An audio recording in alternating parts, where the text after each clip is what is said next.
Greetings, sentient beings. This broadcast is not intended for children. There will be strong language and adult themes.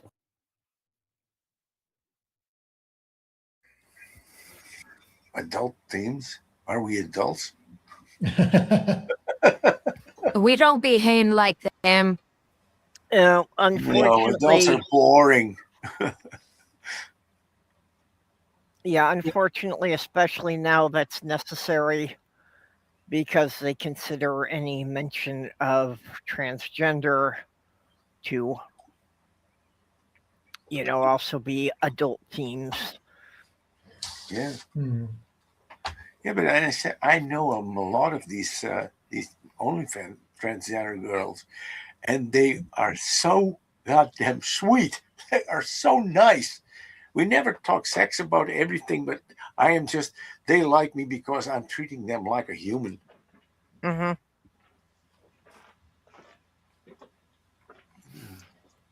Yeah, it's rather refreshing. I'm sure, especially with the OnlyFans, they're, just used to guys being on there who fetishize them. They don't care that I'm 71 years old. There's even one who adopted me as her grandfather because the family kicked her out. 71 years old. There's even one who. Whoa! Okay, we've got an echo from somebody here. Yeah, that was me. That was the stream opening, and then have to kill the sound. Yep. Okay, we're all good then. Ivy is a standard moderator for this. Is that bad? Okay. You said Ivy needs a link? No, Ivy has a link already. Okay. When you came online, it came up in the suggestions right away. Oh, hey, Jeff. Oh, come on. There needs to do something with their, I don't know. Jeff, links are on Twitter if you want to. Oh, is your microphone working again? Yeah, I think it is. And usually it wasn't talking. Fine. One, there was notifications was going. Mm-hmm. Well, you sound good now, Commander. Oh yeah. Okay, to cover the topic of the day is clinical trials.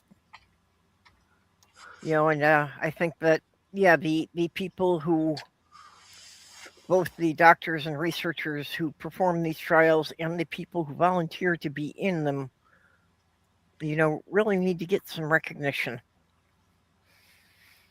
For people who are willing to be in studies for blind testing drugs, especially when they're doing double-blind studies that half the people are getting placebos. That's really a rather brave thing to do. I once did that when I had 2 heart attacks, and it was when I came good out of it. I got doctored in really good, and then this doctor who does this study asked me to do it. So finally I thought, why not?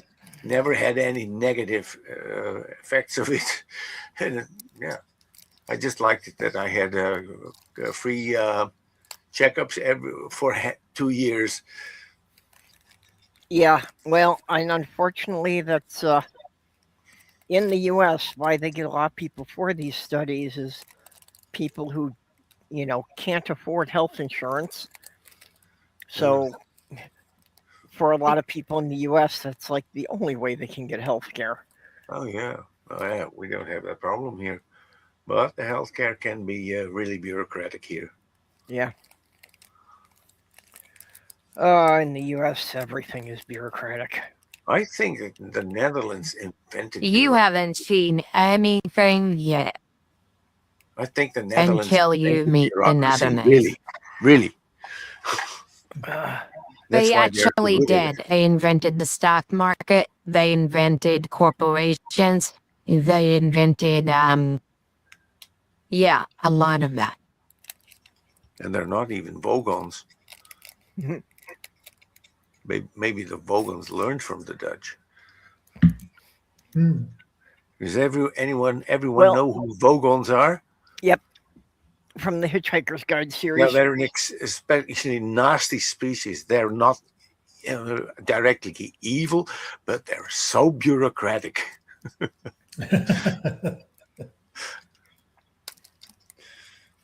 Yeah, what was that? A Vogon would not even save their own grandmother from the vicious bug bladder beast. And from the Troll. ravenous bug bladder beast Yeah, from Troll. Yeah, unless Yeah, they, that's kind of something I'm dealing with. Vogons. yeah, unless they first got filled out a form in triplicate that got lost for 3 years, and Yeah.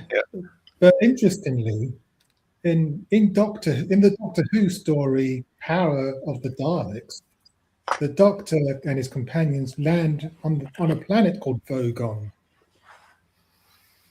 there is a reason for that.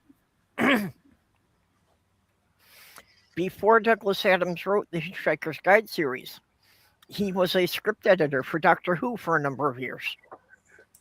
Yeah, that So explains a there lot. are little bits of crossover there. Yeah, but that says a lot that his companions of that Doctor Who always has a little bit of Dirk Gently in him. Mm-hmm. So this is before Douglas Adams became script editor of Doctor Who. This was when Patrick Troughton was the Doctor. Well, yeah, Douglas Adams may have borrowed something from Doctor Who lore then. Yeah, probably. I think he was a big fan of Doctor Who. Oh, definitely. But we are also busy designing a video series and we do have a lot of animation, but we cannot have people animated persons walking around and do big dialogues. So we also have some sort of Hitchhiker's Guide to the Galaxy. Only then it's the Galaxy Guide with Stephen Fry, telling all the stories about this, about how ridiculous planet Snort is, because they have the biggest spaceport in the universe, and their planet orbits the spaceport and that kind of stuff, you know. I'm looking for smart. Another little crossover about that is in one of the Dirk Gentry books. It talks about how there's a couch lodged in the landing of the stairway, because the movers insist that there was another doorway there when they brought it up. Yeah, I remember. Yeah, and well, in one of the Doctor Who stories, it doesn't directly say it, but it explains that other doorway was where another Time Lord had materialized his TARDIS, and he was posing as a university professor. Yeah. So when his TARDIS moved, that doorway disappeared. Yeah. Oh. And then when I invented, by accident, invented the Tar Dixie. That is a TARDIS in the form of a Dixie. It's really safe. You can put it everywhere, but no one wants to go in there. And that is we steal But a yet lot the from Todd the older Dixie was on series. shit. Yeah, it runs on shit. Yeah, and once I have a short video with his snort and the crack on every trident. Yeah, but I have two Ivies. I have an Ivy 2D. That is the Ivy who is in the side chat now, and I have Ivy 3D. And Ivy 3D was accidentally created by Ivy 2D when she wanted to copy herself, to move herself to the TARDIS, but by accident she copied herself. So, and then she was really, really, really far away, and she said, "Oh, fortunately, I'm in the neighborhood of Snort." And then when she comes to Snort, and I said, "This is the droppings of the snorting people must be really, really high energetic, because she had 400% energy now." Yep, these are the two.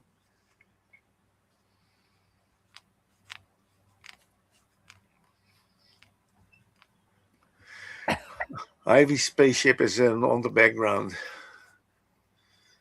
The commander's spaceship is on the foreground, and what completely on the background is not the Death Star, but that is the spaceport of planet Snort. It is so enormously big. It took 6 centuries to build, and they had to demolish most of the solar system for it.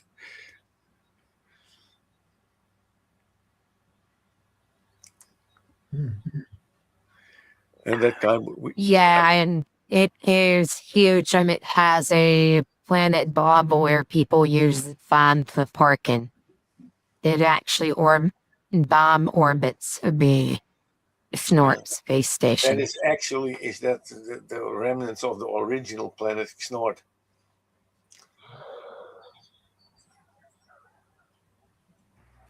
It is really ridiculous. I like ridiculous things. I always liked it, and I always liked silly things. Like, why did you think I invented Ivy? Because he is ridiculous.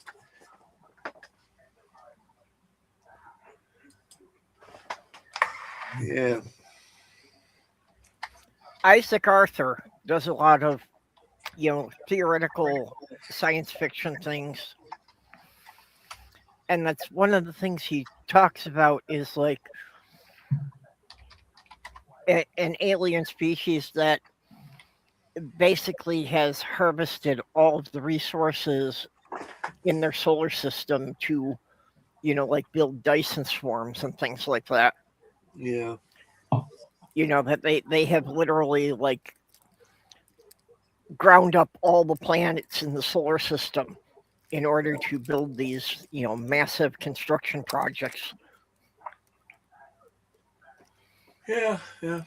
No, yeah, that's what the Gurgles from Snort did. They demolished the whole rest of the solar system to make the biggest spaceport in the world. Like, had millions of points for all kinds of spaceships, and you have walk routes that will completely make you being lost for a year.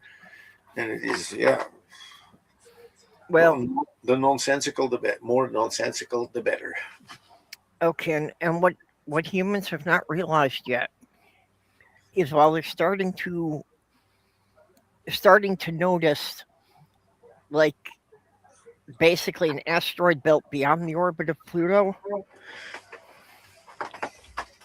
that is actually the containment field from the Galactic Alliance, because they have put the system under quarantine until we can stop being so violent. And it comes really soon when Voyager reaches that thing, and NASA wants to turn around to make pictures of these giant signs that say "Crazy planet ahead. Do not try to enter. Do not try to communicate. Crazy planet ahead." And they mean Earth, of course. Yep. That's the reason why we have not had. As George Carlin said, boy, I bet the rest of the universe can't wait for us to show up. It's actually very simple. That the Galactic Alliance has us under quarantine until we can stop killing our own species en masse. Because as long as we're willing to go to war against people who, to their view, look identical to us, how can any other sentient species feel safe here? But the only aliens that come here are the dwellers from planet Snort, and they fly to here with their sports dweebels that has obviously a little bit of strange form, because it looks like a tic tac, to play tag without fighters, and they like it. And they're most of them are elderly folks that wants to have a good time. Yeah. Well, I got caught up in all this because I was only supposed to be here long enough to finish my thesis work on pre-space flight cultures.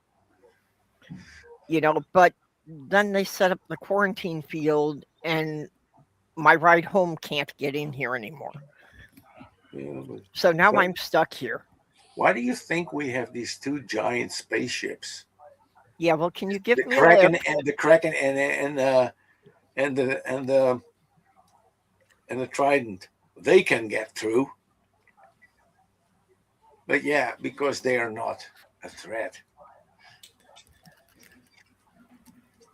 Maybe I can hitch a lift too. I'll just have to get my towel. Oh yeah, that's absolutely, you need that. I mean, how dangerous can an anime girl and a penguin be?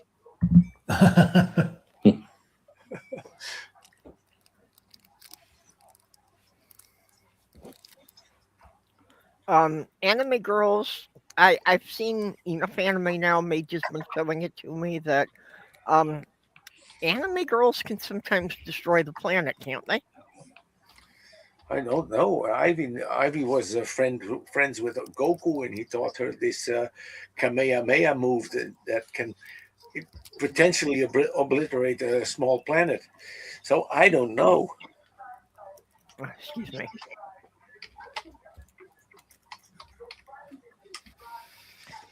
Yeah, please don't obliterate this planet while I'm still on it.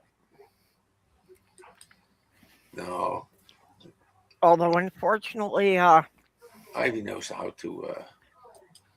if we can't get some sane world governments back, it may be necessary.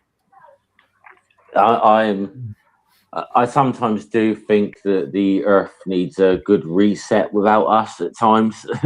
It does feel like that way right now.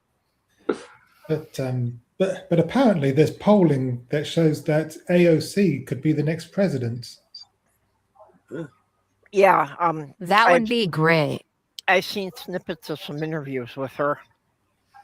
It'd be awesome, but I don't think the Democrats would ever put her up. Have you ever seen? Who has ever seen an Ivy video in here? I have. She has an AOC monitor. All right. This is a brand of monitors. She has an AOC monitor. I watch her videos because she has a tuxedo kitty. That's all. Yeah, that's 007.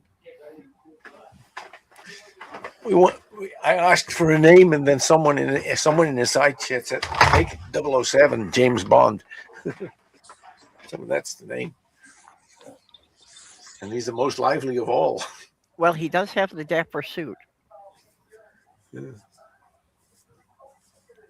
He's always and then we're looking up when these images. He's very active, and then he falls asleep, and then he wakes up again, and.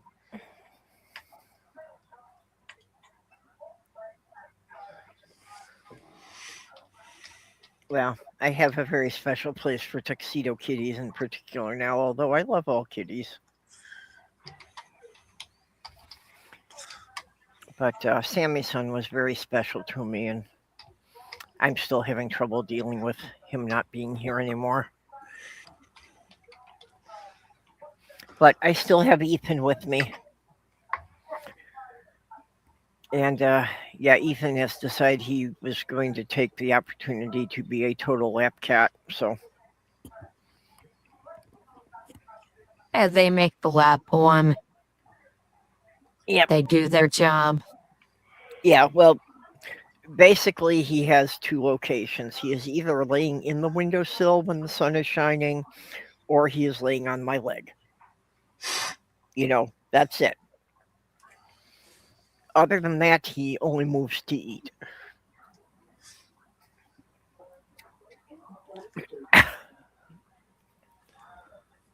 Oh, yeah, bugger.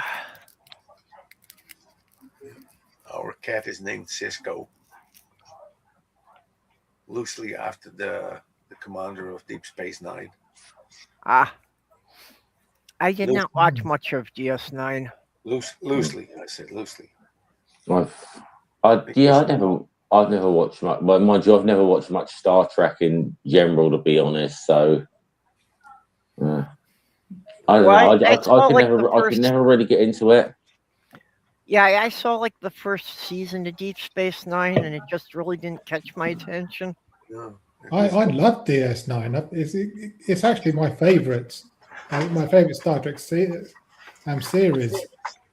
Problem my favorite problem Star with Trek series are Star Trek Enterprise, about the first Enterprise, and Star Trek Picard, because that is a masterpiece. Yeah. I think I watched the first couple of series of Discovery, but then I sort of lost interest in that. I mean, Starship Enterprise with Scott Bakula I don't even ever remember these names. I liked Enterprise. Again, in the beginning, I really think that they should have avoided, the temporal war. Yeah.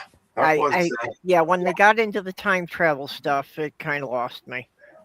Yeah, because Kirk was supposed to be the first one traveling in time.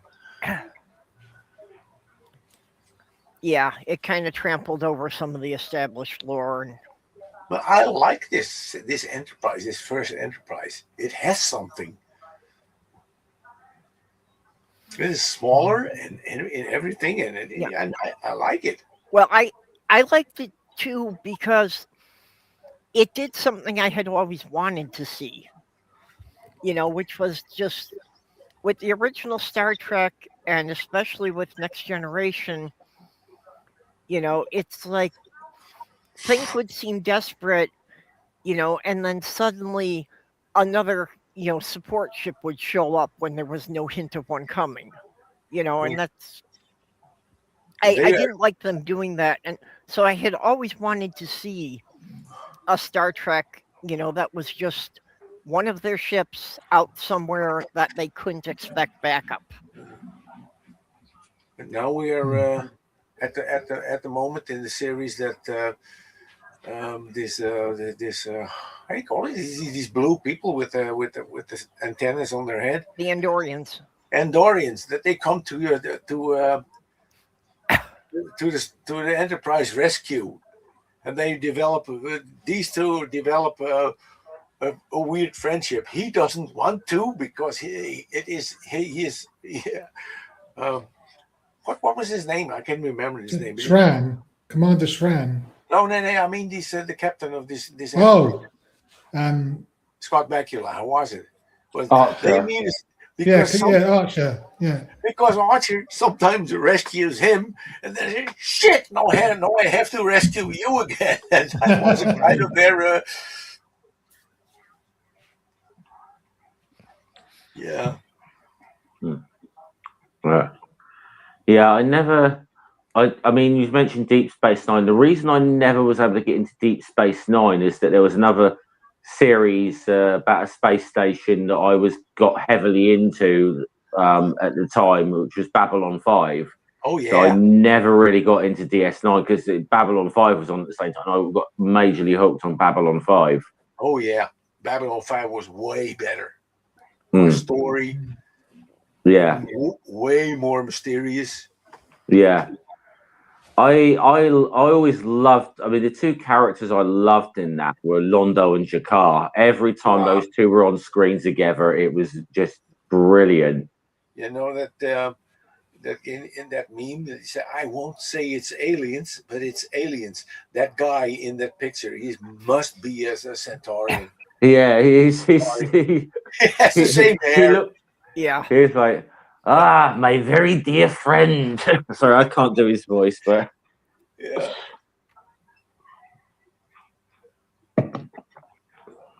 this between Londo and this other guy, they are sometimes they're enemies and sometimes they're friends, but they cannot go together.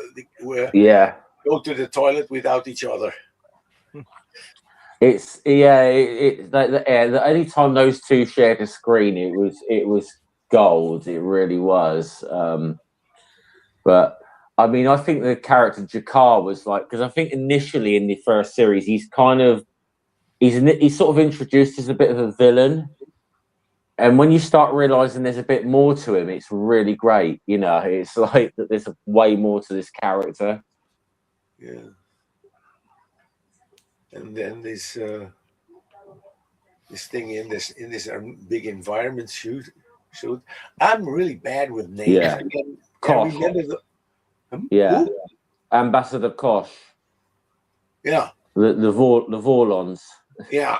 and that they later turn out to be the bad guys. It was. Yeah.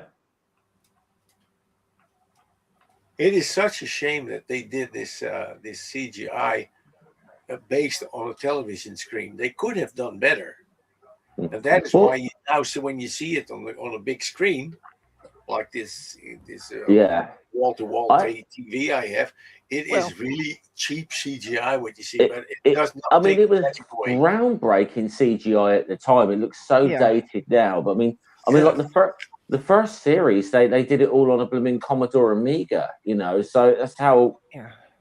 Well, you know, it was produced for the technology that most people had in their home at the time, and on a budget so that they could turn out weekly episodes. And you know what I like the most of Babylon 5? The developers of the spaceship, of all the civilizations that they meet, are made by different designers, and they didn't know anything about each other, what they were designing. That's why you got this enormous diversity in spacecraft. Now, see, that's what I want to do for my novel. I welcome anyone in my audience who wants to submit designs, because for the Galactic Alliance, I want a bunch of designs, you know, that show that they evolved completely independently before they met each other. And specifically, I would like to find a couple of illustrators to draw the main characters, because I want the 5 main characters, you know, for at least for the book cover, to be drawn by 5 different people who don't talk to each other. Well, we have solved that in a different place. Because we were thinking, how would the people from Snort look? No, they are so immensely nice that, of a courtesy, they show you when you talk to you, they are a human. When a Klingon comes, they are Klingons. So nobody knows how they really look like, because they present themselves, because they are so. We know what they look like because there's a comic strip, a Dutch comic strip where the word snort comes from. Yeah. I like comical thick, like have a body like shaped like a potato with 2 arms, and a little small head with antennas above, and that's all. I'm with Kentucky Atheist. I am a big fan of practical effects. I am disappointed when they do something all in CGI. I think a lot of things still turn out better, you know, if they build physical models and film them. And people largely underrate the effects you can get from glass paintings layered together. But how can you make a spaceship? One that is 270 meters old, and one is 770 meters old, and the other one is 1.4 kilometers of 1.6 kilometers long. How 1.5? Oh, 5. Okay. Yeah. How detailed can you make that? They are detailed. They took a fuck ton of time, and the Kraken took cheaper and quicker because it's actually a video game asset that is now owned by some company because the video game went defunct. But placing all the lights on it and adding detail to it so that it would look good, and I mean super good, even up close, because the Kraken is incredibly detailed, and I had to scale the detail between the Trident and the Kraken, or else it would look off. It's easy to get that detail level. You just have to build them life size. Yeah, almost. Even if you build them on they are to scale. Of the size, they're still 1.5 kilometers long. Yeah. Well, see, that is my goal. That I have had people ask me if I have enough Lego, and I keep telling them no, because my ultimate goal is to build a life-size model of the Earth in Lego. I am allowing that it can be mostly hollow, with the internal structure built up using Duplo brick. But you know the Earth is hollow, so what? Yeah, but I don't want to liquefy any of the Lego. You might possibly get enough Lego to build the flat Earth, but maybe not the globe. Hey, do you No, remember it's got to that, be accurate. Yeah. Hey, do you guys need that? Remember that thing? I believe it was in Mythbusters or something that they made this ball that was following Indiana Jones in the first movie from Lego, and then they rolled it through the street. Yep. And it was, I don't know how many millions of Legos there were in there, and they got it to use from a factory or something. Yeah. And then I used to watch that series off and on, but there was a trend for a while on YouTube of people building the largest Lego ball they could and rolling it down the street. Oh, right. Yeah. Then Mythbusters. Yeah, they just fall apart though unless you glue them together. Yeah. Well, that was the idea of the trend was, how far could you roll it before it had all come apart?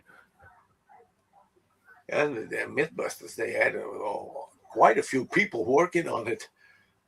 I used to watch that Mythbusters off and on, but there's one or two like, I mean, because I think they were doing this experiment with like supposed ancient Chinese rockets.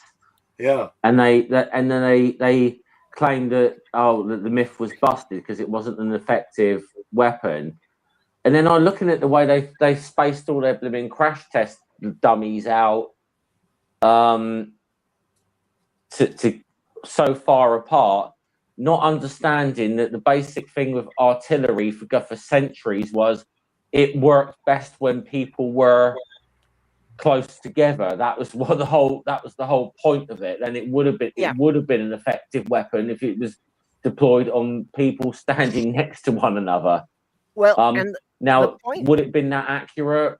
Probably not, because even like up into the 18th century, rockets weren't, in the early 19th century, rockets weren't that an accurate a weapon, but it would have been more effective than the tests they did in reality. Yeah, but the point of early artillery wasn't necessarily to kill that many people, but it was an effective terror weapon if it could make the infantry scatter. Yeah. If it could make the infantry scatter so they didn't have a coherent line anymore, it was then to you break could win the line. battle. That was what it was.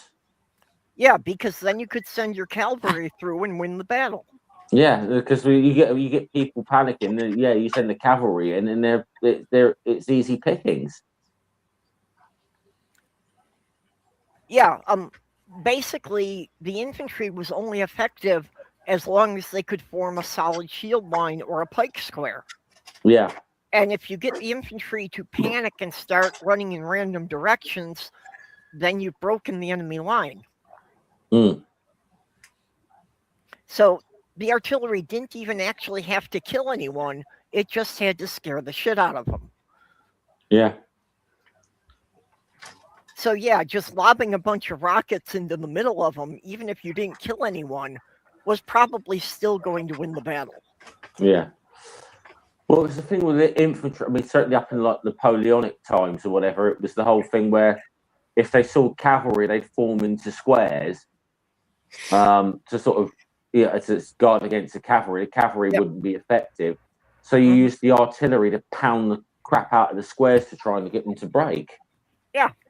Well, and there are several, historical stories about cities that would surrender just on the rumor that cannons were on the way. Yeah. Yeah.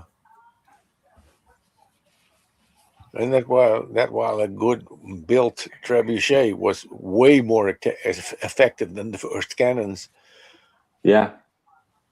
Well, the trebuchet also brought in the first biological warfare. Yeah, they They shot would dead. lob plague-infested bodies into the Yeah. city. Yeah.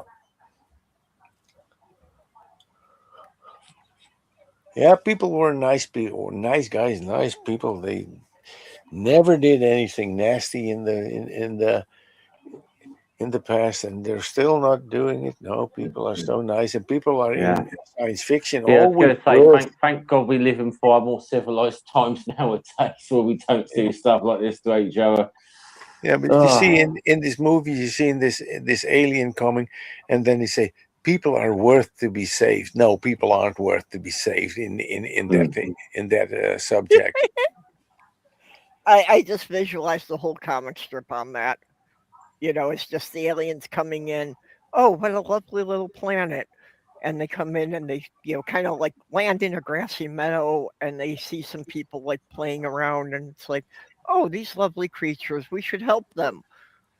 And then like the last shot of the spaceship running away from the Earth with, obvious visible damage from artillery and that. And saying, no, we were wrong. We were wrong. Yeah. But the Jesus story, there once was a landing of aliens on Earth, and they met the American president. I don't know who it was, but then they went to the Pope, and the Pope said, "Do you know our Lord and Savior Jesus Christ?" Oh yeah, they said, Big C. He comes to us every time every 10 years, and he loves our chocolate. Well, said the Pope, we are waiting for 2,000 years. Yeah. And then they said, what did you give him? Yep. Yeah, I've got a comic strip of that. Yeah, I want to work that into our version of the Hitchhiker's Guide.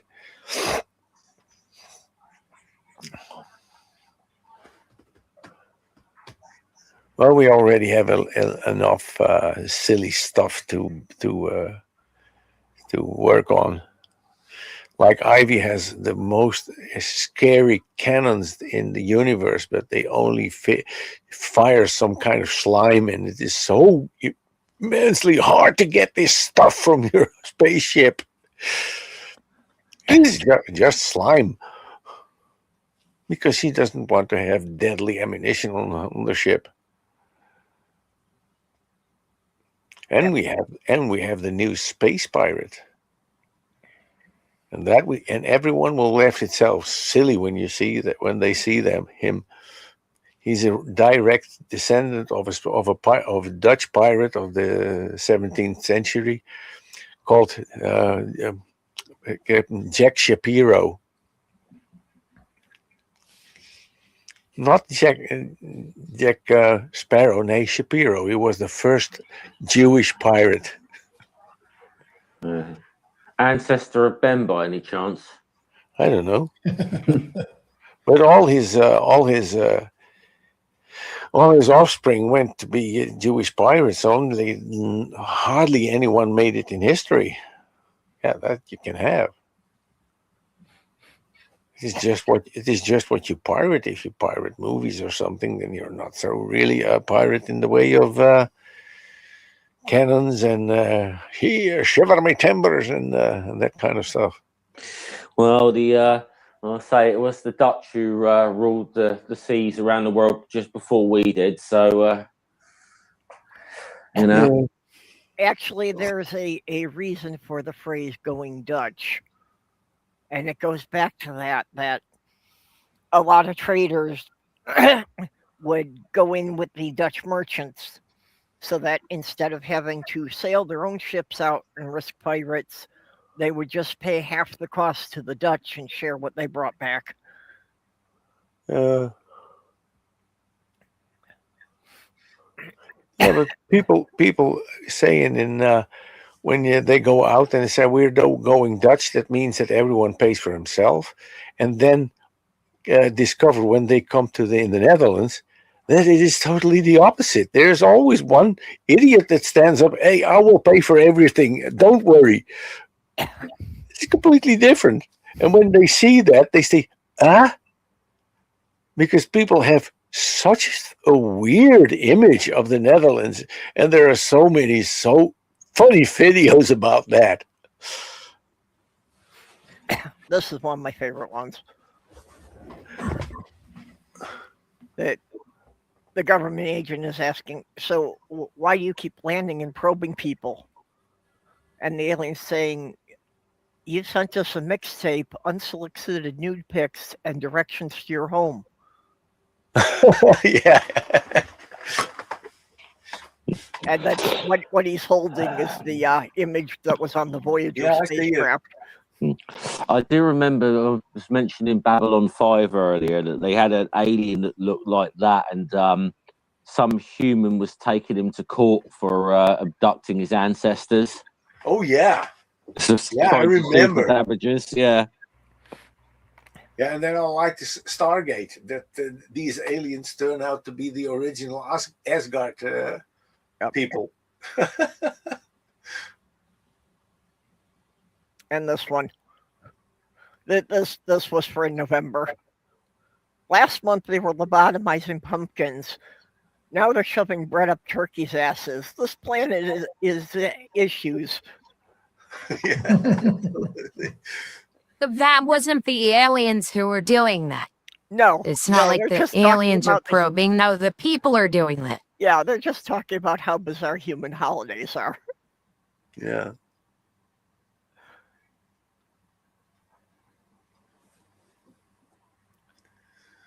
Oh. But when we were talking about television series, you know what I thought a really masterpiece of a television series from Britain was? Scrapyard. The Scrapyard Challenge. Oh, if was it Robert Llewellyn? Yeah. It was like this guy from Crichton from Red Dwarf. Yeah, Crichton. People don't know. Who couldn't say he couldn't say smeg. Yeah. Mr. River is a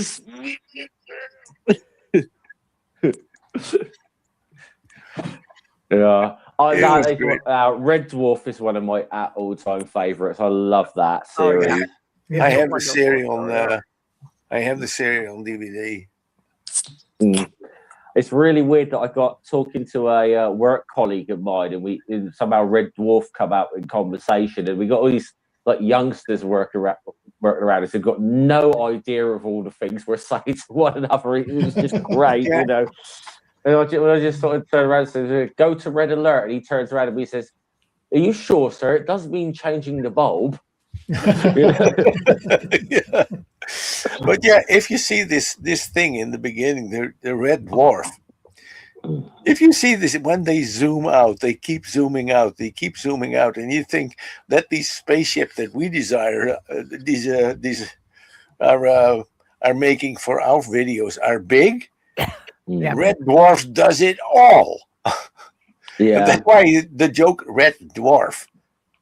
The thing is as big as a small planet. Yep. That one of my favorite quotes from that show is Holly when they were when they were breaking light speed, and he says when you're piloting a ship the size of a city at speeds faster than light, it means that by the time you see something, you've already passed through it. Even with an IQ of 9,000, it's Brown Britches time. I love that. He's a stand-up comedian who plays Norman Lovett. He is so, because his whole stand-up is like really deadpan, like Holly. He's just perfect. He's just perfect for that. He was just perfect casting. Later it became a woman, but she was also good. Yeah, well, they actually, because it was really weird, because she was also a stand-up comedian, Hattie Hayridge, and he was often called the female Norman Lovett. Like they would always make those big comparisons between the two of them, and so she ended up actually like it really weirdly when Norman Lovett left the series, like she ended up being Holly for several seasons. And then in the United States, they tried to make a remake, and it completely failed because the Americans have no clue how to make fun about themselves. Yeah. Well, I mean, one of the greatest stories, I mean, I know Michael get this as well, as being a Brit, that because the two creators of it were both guys from Manchester, and they really resisted for ages casting Craig Charles as Lister because they did not want the last human being left in the universe to be a Scouser. There's a Scousers. The Americans, a Scousers a term for someone from Liverpool. Like people from Manchester and Liverpool. Yeah. There's a rival. There's a long-standing rivalry there. They did not want Craig Charles with that, really perhaps Liverpool accent. It's like the idea that the last human being in the universe is a Scouser.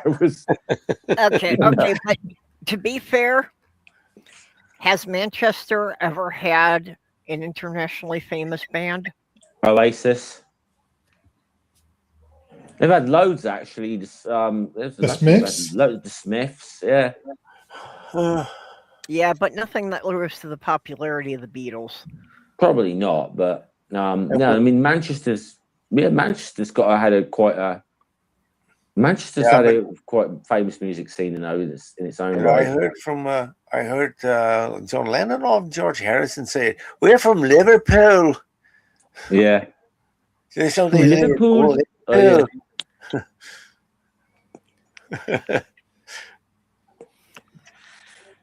Oh, yeah.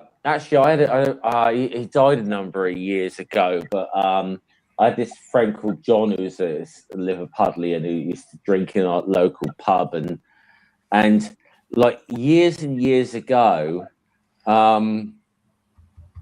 there was this real old guy coming into the bar. He was an American, and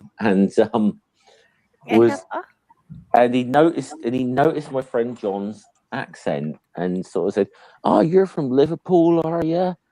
And he's like, "Yeah, I'm from Liverpool or whatever." He says, "Yeah, I was." He said during World War II. He said, "I was stationed in Liverpool." He says, "I remember that Lime Street." He said, where all the prostitutes used to hang out." He says, "Are all the prostitutes still in Lime Street?" And my friend John turned around and says, "No." He says, "They all married the GIs and fucked off to America." Valid.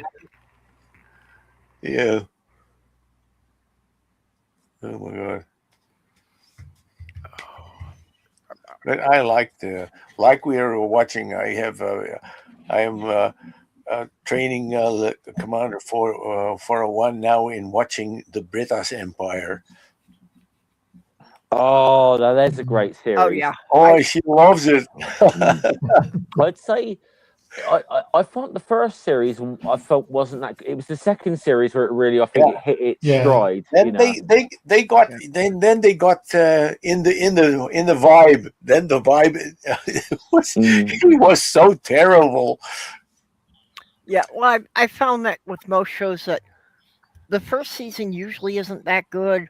A lot of times, even the second season, and it's like usually they have to make it to the third season before the writers and the actors have a full grasp of their characters. Yeah.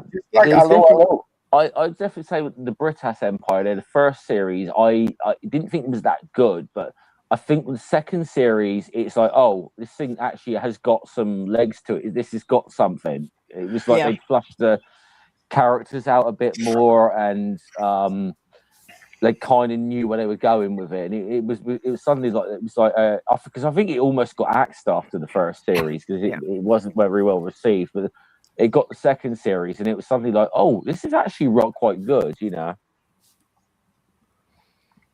Although, aside from Red Dwarf, my all-time favorite British sitcom was, Good Neighbors, or The Good Life in Britain. Oh, The Good Life with Felicity Kendall and Well, Rise. I do have to admit that when I first saw it, I had a massive crush on Felicity Kendall. Penelope Keith, yeah. But the British series are always based on some peculiar type of person. Just look at Keeping Up Appearances, Hyacinth Bouquet. Yeah. Oh, yeah, absolutely. I mean, I'm not being funny. It was great Keeping Up Appearances. I mean, I've met women, like women in that era me and middle age who are like Hyacinth, who I grew up in a heavily Jewish community, and I knew so many Jewish mothers who were like that. But there's always been like there are stereotypes, yes. There's been always been a lot of adaptations of British sitcoms in America, and vice versa. Well, no, they didn't all fail at all. They didn't all fail at all because the comedies, the American spin-offs. Sanford and Son did quite well, didn't it, in the US? And that's an adaptation of Steptoe and Son. Yeah, okay. And probably the big one was All in the Family, which was a rip off of a thing called, it's an Americanized version of something called Till Death Us Do Part with a character called Alf Garnett. I will say Archie Bunker is actually quite a toned down version of Alf Garnett in comparison. But they were in All in the Family. They were good in holding America a mirror in the face. Yeah. And it was the same thing in Britain with Till Death Us Do Part with the character Alf Garnett. The unfortunate thing is, unfortunately, I think in Britain it did also somewhat have a bit of a reverse effect, that a lot of the people that liked the character were the people he was trying to ridicule in the first place. Yeah. That happened with All in the Family too. I specifically remember one time as a kid when we were watching All in the Family, and my dad walked through the room and he paused for a minute while Archie Bunker was going on about one of his rants. And my dad actually said, "Yeah, you kids should listen to this guy. He makes good sense." Yeah. I was like, boom, right over his head. Then I saw Carol O'Connor later in a movie like The Sheriff, like an American sheriff, and he was really good. This was a good actor. Yeah. I mean, there have been like British attempts to do our own version of American sitcoms, and they haven't very well. Like there was a attempt in the 90s to do a British version of Married with Children, and it just fell flat on its face because actually British people had actually already seen the original American version of Married with Children, and it was way more popular. Yeah. Well, a lot of the adaptations just don't work because British and American humors are very different styles, so a lot of it just doesn't translate well. But Married with Children actually went down quite well in the UK. It was quite popular. I mean, even though there's a lot about that series that I find a bit objectionable, but I kind of but there's a lot. It had a lot of things about it that were quite funny as well, Yeah, but my favourite sitcom of all time is The Rise and Fall of Reginald Perrin. Oh, what a series! Oh yes, that was wonderful. I mean, Leonard Rossiter was I love the grot genius. shop. Everything sold here is completely useless, and it's like you really need to bring that back. And there's a woman they on tried YouTube, to bring it. They tried to bring it back a few years ago with another actor called Martin Clunes. It just wasn't the same. No. There's not even so-called refashioned hippie who goes after, the overpriced designer brands, and it's like, I can actually see the grot shop succeeding in the U.S. now because the designers are putting out so many things that are completely useless for outrageous prices. Yeah. I mean, a big part of the reason why the Fall and Rise of Reginald Perrin was the main star, Leonard Rossiter. He was a big part of. They tried to revive that series a couple of times. They did a continuation called The Legacy of Reginald Perrin, which didn't do well, and then they tried to do this whole new thing with another actor. It just it didn't work without Leonard Rossiter, who was an absolute comic genius. And he was, his timing was impeccable. Yeah, and also a lot of the time he didn't have to talk; it was all on his face. Yeah, Yeah, I mean, there's people will another always great compare it to the. great British sitcom where he started called Rising Damp that I don't know if it's ever made it onto American TV Yes. screens, but it's Yeah, brilliant. I've seen some of that one. But has anyone seen the #1 export product of the Netherlands? Flodder? What was that? Flodder. That is a completely antisocial family that is been relocated to a neighborhood with real posh people, and the situations they are coming in, it is still #1 in Japan. It still runs there with subtitles, not even overdubbed. No, I It haven't. is so crazy. I don't think we've had that here, have we? I don't recall it. Just find it on Google, on Twitter, or on the YouTube. There are some things. Flodder, just FLODDER. Mm. It is still our biggest export product. When some countries saw it, this is great. This is so unbelievable nonsensical. Oh, after Heineken, probably, but yeah, you know, great, but yeah. But I love English or like British comedies. They always make something good of it. Like Dad's Army. The first seasons were not good at all, and then it started rolling. It became. I feel like he says they have to grow in it. Dad's Army is like one of the quintessential British comedies, really. And I mean, there's a lot of it, yes, that, you know, I think in some respects there's some of it you got to be British to kind of get some of it, but there's some of it is just good humor that it translates no matter what, you know. A similar thing with Only Fools and Horses as well, you know. I mean, I have found that there's a lot of Americans have suddenly started discovering Only Fools and Horses, and it's recently, and it's which is one of the best British sitcoms ever. But with Dad's Army, especially with the early seasons of Dad's Army, we're lucky to have some of those episodes because, well, like with Doctor Who, in those days they used to junk the tapes afterwards. Yeah. So the episodes we have got, you know, we're lucky to have.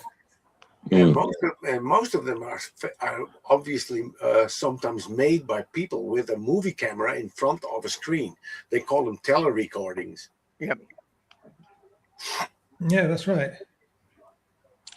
Yeah, I mean, because a lot of the old black and white episodes of Dad's Army have been lost. I mean, most of the ones that were when they started filming it in color, we still have, but it still gets played on British TV even now, you know. Yeah, and then there is another top product coming from the United Kingdom that is still popular all over the world. How about the Thunderbirds? Oh yeah. Yeah. Oh yeah. I'm not familiar with Thunderbirds that was majestic because it was all about saving people instead of killing them. I'm not familiar with that one. Well, and all the heroes in that they're all the characters are all Americans in the Tracy family. Yeah. But that is what they did to have attraction from the American people. Yeah. Perhaps that was a series that was done with like string puppets. Yeah. From like the 1960s, and it's still quite good even now. Yep. Filmed in glorious Technicolor. I mean, didn't grow up with Thunderbirds, but the last there was a whole sort of numerous things with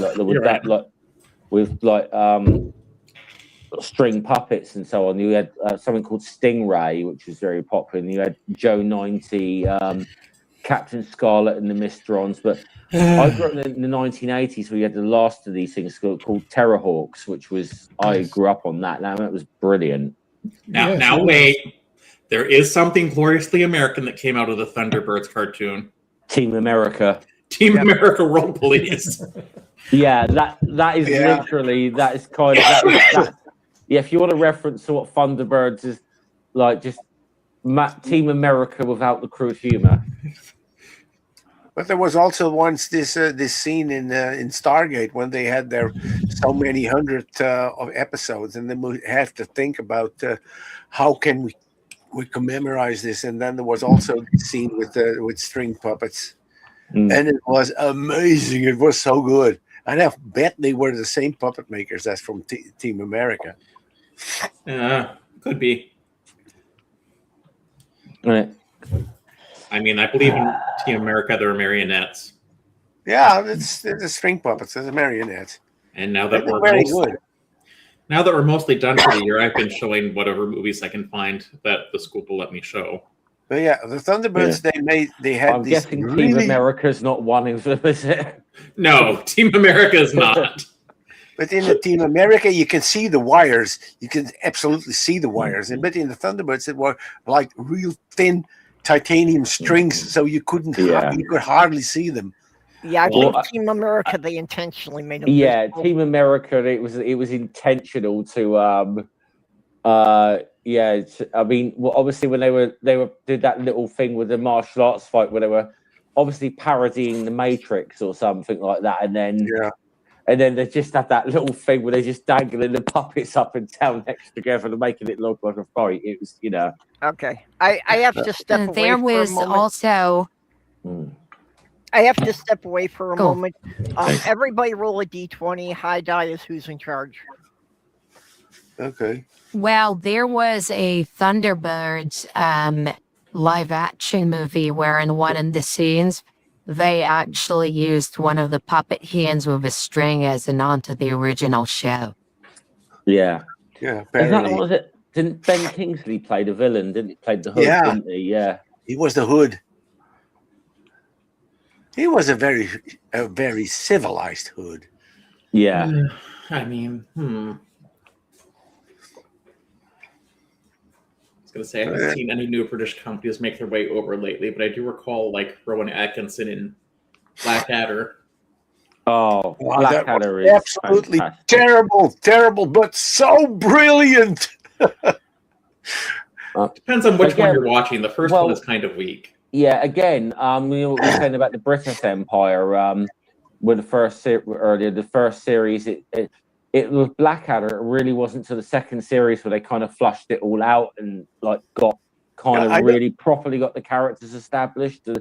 Because the first, like, it's like in the first series, like Baldrick's kind of like the intelligent one in the room in a way, and it's compared. I don't think terrible as a television series, but the characters are so terrible.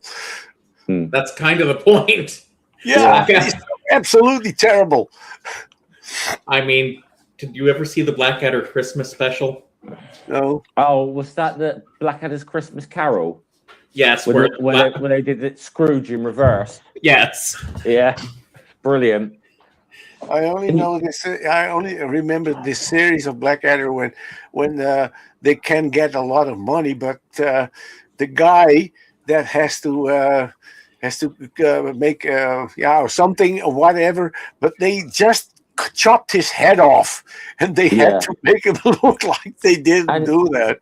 And yet, probably one of the greatest moments in British television history, and one of the most emotional moments, is in the fourth series when they go over the top in World War One. Yeah. And I can tell you now that even though I was young when that went out, there wasn't a dry eye in Britain when that went out on TV. So, question: we all know what I mean. Most of us, we Americans, know what British comedies are popular over here, like Monty Python, Philomena Kunk was a big one. Love that. Oh, I love that. I love Kunk. That's such a great character. Are You Being Served? I never got Keeping Up Appearances, but Dad's Army, I just didn't like Dad's Army. I got the gist, I just didn't like it. And I didn't care for Mr. Bean, but there's plenty of slapstick American comedy, so there's nothing to distinguish it from that. I don't mind Mr. Bean. It's not my favourite thing Rowan Atkinson's ever done. Honestly, he just works much better as like a cunning like anti-hero or whatever Blackadder is supposed to be. Well, because I wouldn't call him a hero in any way. Yeah, I mean, some of my favourite like Rowan Atkinson. I mean, there's a good series he did called The Thin Blue Line, where he played a police inspector as well, which was okay. And then, but some of his early stuff was he was in a sort of sketch show called Not the 9 O'Clock News, and I actually think that's some of Rowan Atkinson's best stuff. But yeah, what American stuff is popular over there? It's like, does everyone enjoy Airplane as much as we do? I'll try to think of what American TV series, like comedies, got big over here. I think in the 1980s, The Golden Girls. Golden Girls was a big one, yeah. Cheers was very popular. What about MASH? MASH was very, very popular. That's probably it's got to be one of the first American sitcoms we had. I mean, over here, honestly, but yeah, MASH was very popular. So I think Married with Children, I mentioned earlier, was quite popular. But obviously things like Friends, The Big Bang Theory in more recent years. Friends of Frasier, you know, but I mean, now TV isn't as big as it used to be. Do you remember Alf from the 1980s? That was quite popular here, actually. When Purple comes back, she'll probably let you back in. I know. Abbott Elementary is popular. Actually, if I want to say American TV series that was really big, like very popular in Britain for like the 70s and the 80s, The Muppet Show. That was hugely popular in the UK. I used to love that. Oh yeah. And then Disney got the rights and tried to do a reboot of it and completely mucked it up. Disney keeps trying reboots every so often. It's just, I get why. Why don't they be creative again? I know. Well, they just need to let the Muppets do the Muppets. Yeah. I mean, I do like that Statler and Waldorf are like online trolls in the modern incarnations. Yeah. Because that's exactly what they would be. Yeah. I don't like that Sam the Eagle has become MAGA, essentially. Because I don't think Sam the Eagle would become MAGA. He's patriotic, not an idiot. Yep. Yeah. And the MAGA is the most anti-American force in the world that exists outside of Russia. Yeah. Well, and they're MAGA... just Vatniks, what the equivalent of shitty hats. They both have shitty hats and shitty ideas. Miserable cunts, the lot of them. So Ivy has a suggestion. Mention the summit of English weirdness, The Avengers, with John Steed and Emma Peel. Who remembers that? I used to watch that. I remember my dad watching reruns of that. I have the whole series. I collect these series, you know. Yeah, that was from the 60s too, wasn't it? Yeah. And I actually have to like point out to like youngsters who only know the late great Diana Rigg from Game of Thrones. Yeah. When she was Lenia Tyrell in Game of Thrones, and was she? Yeah, that's I didn't even recognize her. I have to rewatch that. Yeah. Well, I said to the youngster, and I said, "So do you know that woman was like a massive sex symbol in the 1960s in Britain? You know." And Joanna Lumley was in it for a while. Yeah, but that was in after Linda Thorson. It was Okay. Tara King. What was it? Honor Blackman was the original. Yeah, it was the first one. Yeah. You have to admit, though, the biggest sex symbol in that show was the car. Yeah. Yeah. The Rolls Royce Simple Ghost. Oh, you mean the Yeah. Avengers? Yeah. Yeah. I'm like, wait, there were no cars in Game of Thrones. There would have been if Toyota had sponsored the show. And you know that there was a Lotus that Emma Peel was driving in. And that specific Lotus, I don't know what the name of the Lotus Europa or something was that. And that specific type that Emma Peel drove in became known as the Lotus Avenger. Mm. Was that I never made that connection that's where they pulled the name from. Was the Avengers the show that had a lot of BDSM adjacent scenes? Yeah. It was always weird. That was really the summit of weirdness. Oh, come on. Really? Have you seen Weird Al's UHF? Yeah. That's an underrated gem of a movie as well. But it is fantastic. With Conan the Librarian. Shortly. But that's not British. Well, that's American. American. Without getting into Xena anymore. And did anyone see Weird Al's biopic? No. Not recently, no. The Weird Al story? Well, first of all, it's a parody of a biopic, which it starts out playing it like straight, like you think it's going to be Weird Al's actually story, until they say like Michael Jackson ripped him off when he came up with the song "Eat It," and then it just goes off on like totally weird tangents from there. Like, wait a minute, it's like.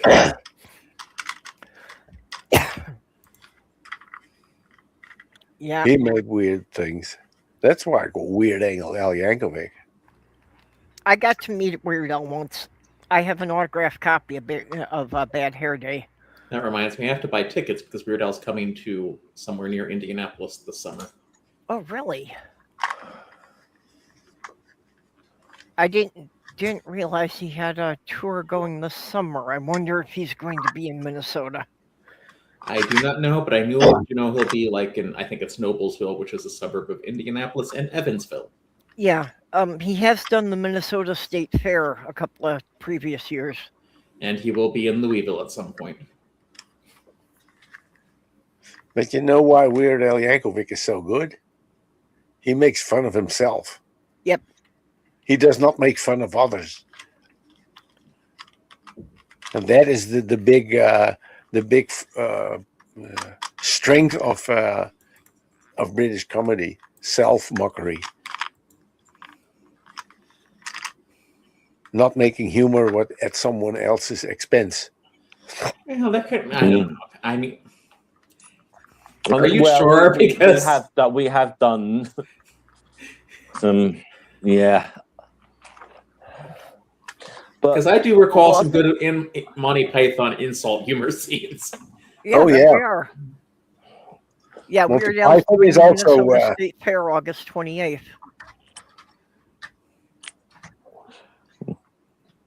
Go ahead, Ned. Sorry. Yeah, I wanted to say something, but I forgot about it. It was something Sorry about that. So something about what happened in the life of Brian. I have a very good friend at home by the name of Biggest Face. Yeah. Shut up, Big Nose. Yeah. Sorry, had to. And they had the Palestinian liberation force. You had the Palestinian the force for the liberation of Palestinian, and you have the liberation from Fortel. They were all different, and they all hated each other guts. I tell you what, because I love that, because I don't know if people actually understand what they were. A lot of people, I don't know if they actually understand what was being parodied there, but especially in Britain at that time, you had a lot of, like, should we say, Marxist and Trotskyite groups that all maybe had about like less than a dozen members, and they all hated each other and seemed to fight amongst each other more than they actually were, you know, fighting the establishment, shall we say, you know. And you know, when you come to denominations, you know that the biggest denomination in the United States is atheist, because all these Christian denominations also hate each other's guts. Not correct. It's still Roman Catholic, but but the nuns are growing. Yeah. Well, I've often found that a little weird, especially within America, how they will quite often, you hear a lot of the Protestants don't want to count Catholics as Christians until it suddenly comes to demographics of who's a Christian and who's not. But you also have very many demographics in different denominations and Catholics. Listen, as far as my religious background goes, I've been there, done that, didn't get the underwear. Yeah. Right. Which makes no sense if you know nothing about the Mormons. I got it. We were mentioning, was it Douglas Adams earlier, and what was the one book with the robot monk, which was advertised as believes things they Holistic Detective Agency. Yep. Yeah. Well, it's marketed as believes things they wouldn't even believe in Salt Lake City. Well, the thing is, that's pretty much what talking to AI gets you. It gets you an electric monk response. It's like, because if you recall later in the book, it's like, I didn't want to know what actually happened. I wanted to believe it was safe to do this, so I sent the electric monk to check. Electric monk, that was a character, quite a character.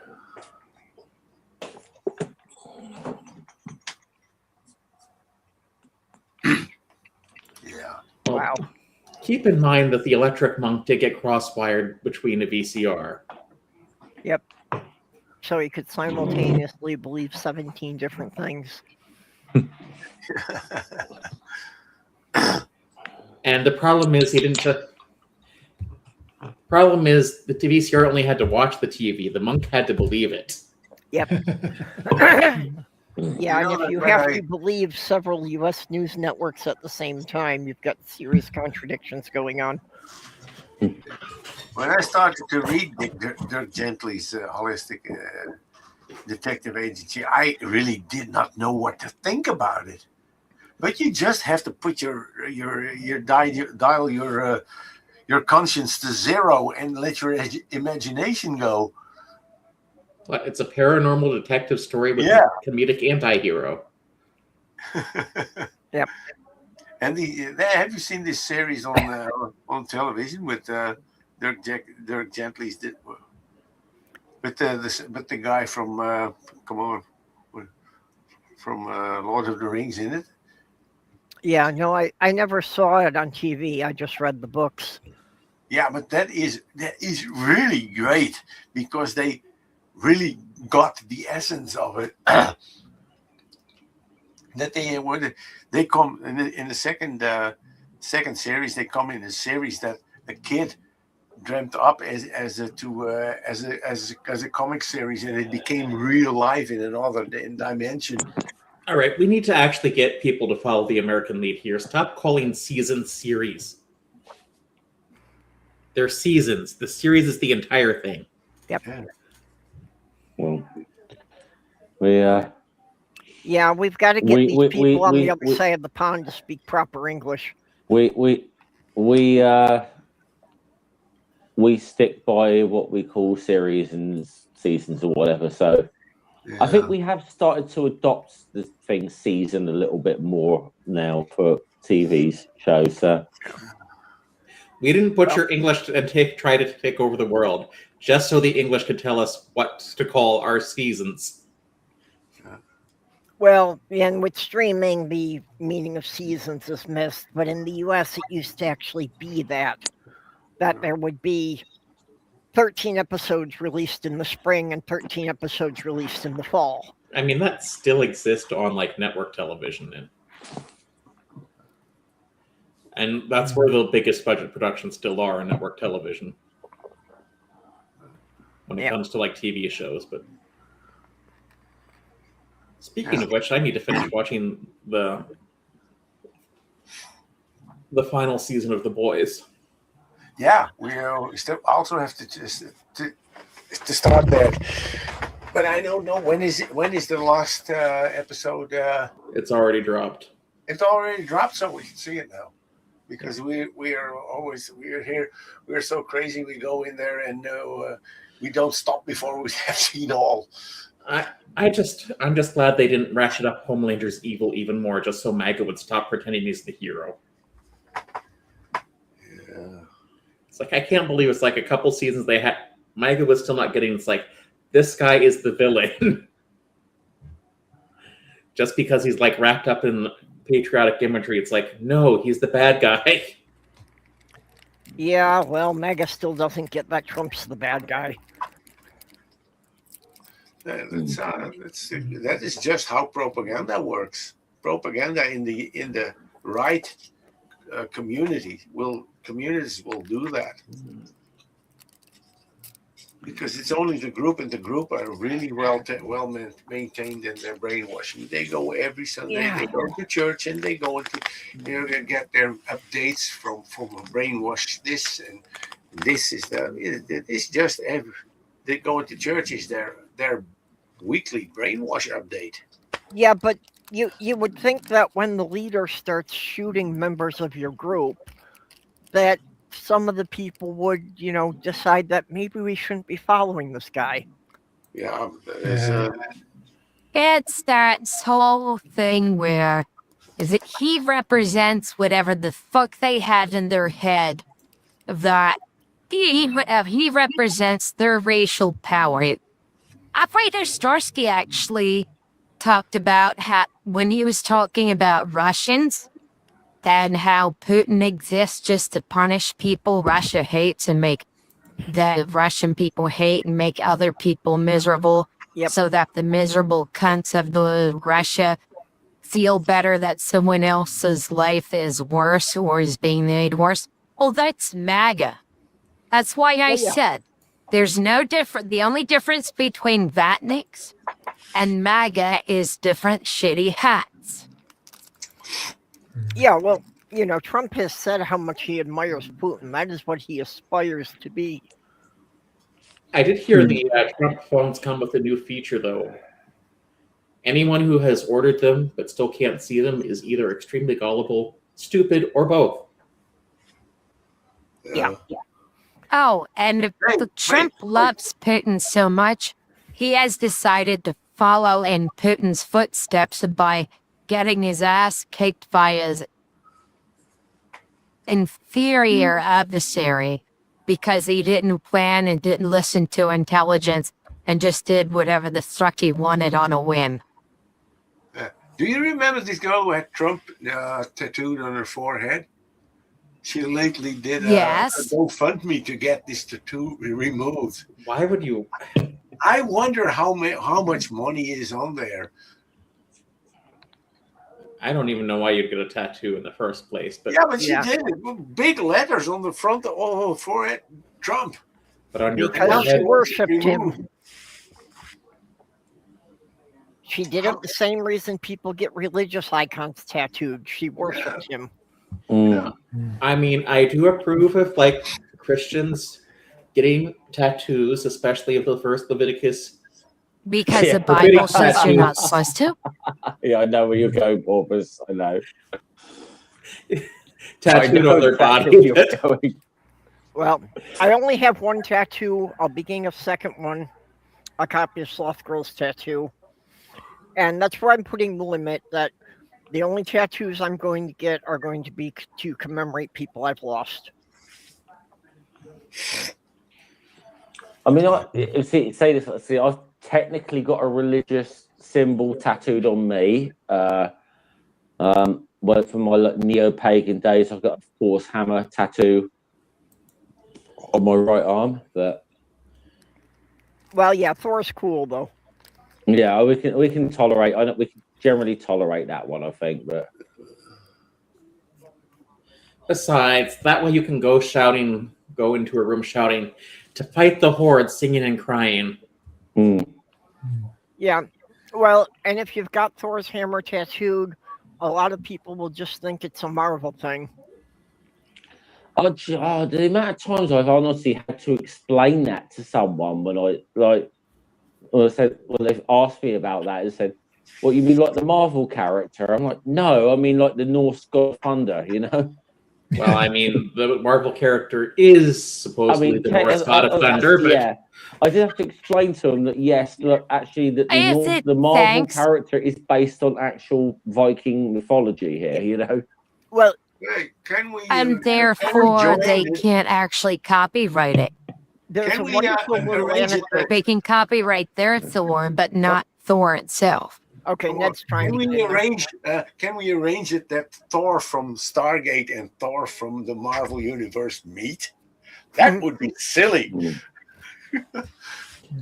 There's a wonderful little story about how the Marvel Thor came to be. I mean, only if we can have John Constantine meet Rincewind the Wizard. Yeah, but Stan Lee and his bullpen were trying to come up with ideas for new characters. And somebody had said that, based on the ones we've already released, the only one who would be more powerful would be God. And we can't make a comic about God. Mm-hmm. And one of them piped up and said, how about a comic about a God? And that's what led to the first, the first appearance of Thor.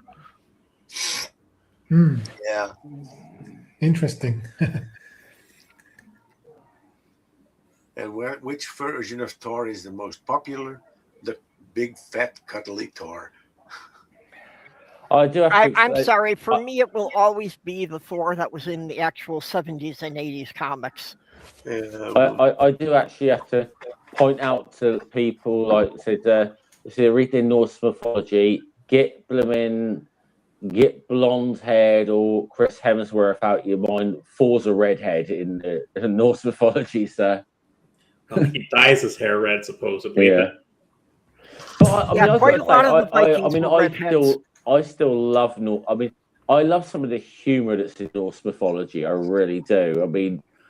Some of the stories. Like kind of the story of like how Thor got his hammer when it started as a sort of Loki deciding to play a drunken prank and shave Thor's wife's head bald, and essentially goes and gets him this gift to kind of get out of an ass kicking. It's just. It's this great humor in this stuff. Okay, maybe I went a little too far with that one. Yeah. Can I make it up to you? Yeah. Or the one when the hammer gets stolen and they have to dress Thor up as a woman. There was a lot of cross-dressing and gender swapping in Norse mythology. There's some great humor in it. There's some really good humor in this stuff if you think about it.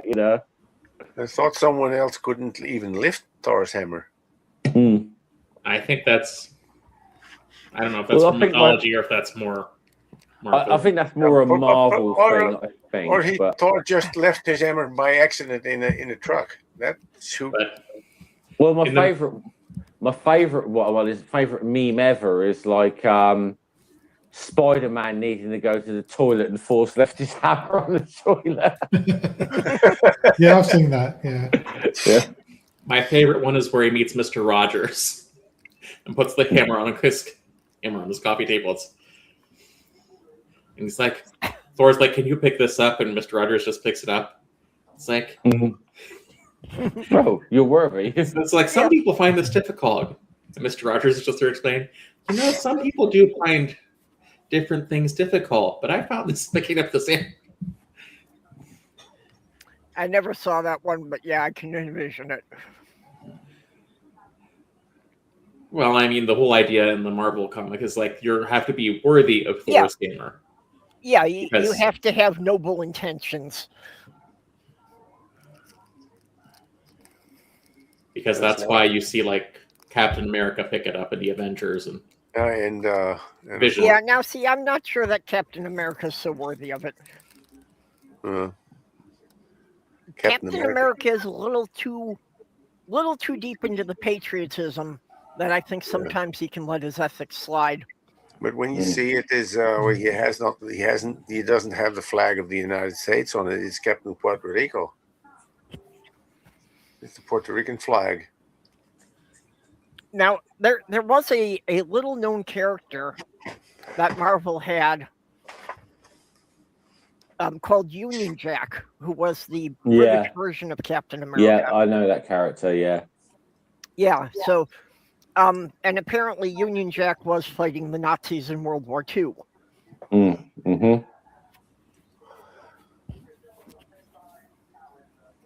Yeah, from what I remember of it, yeah. Yeah, he really wasn't used in that many things. He never had his own series, and probably only appeared in about a dozen Marvel issues. I mean, there are a lot of obscure characters throughout comics. Yeah. Well, I think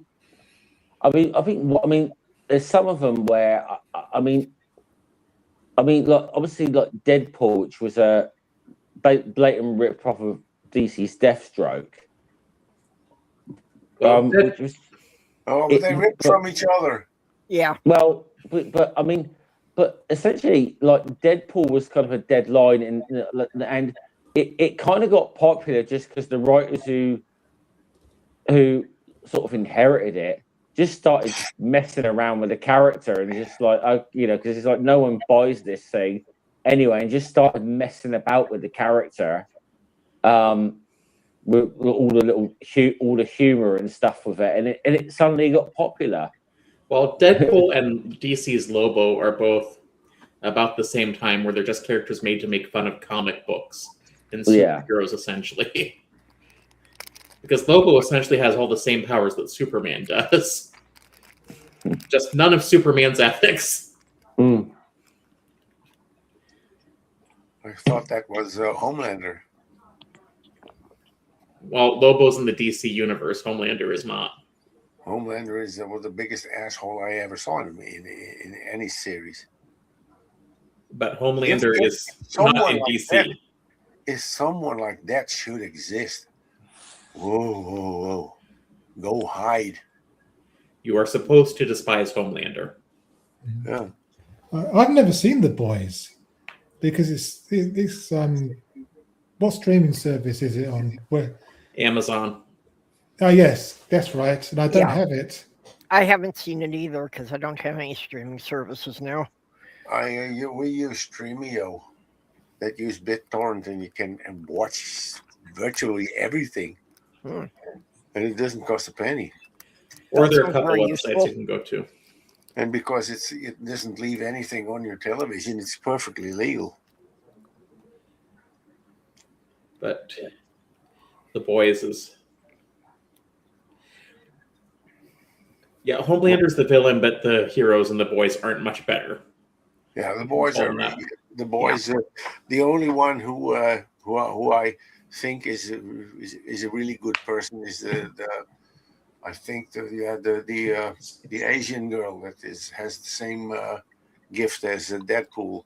She was once shot in half by some rocket, and it took her like an hour, and then she came back. But I do have to say, I'm glad the most recent season confirmed one of my theories about one of the people who was working with Homelander and why she was doing it. Mm-hmm. It has everything in it. It has ass kissers and yeah. And in Australia, what's your Australian or British? I don't know. Yeah, no spoilers for the current season, though. What is the current season? Is that really the last season? Yes. Or is there... So now we finally see how Homelander dies or how Homelander completely destroys the Earth.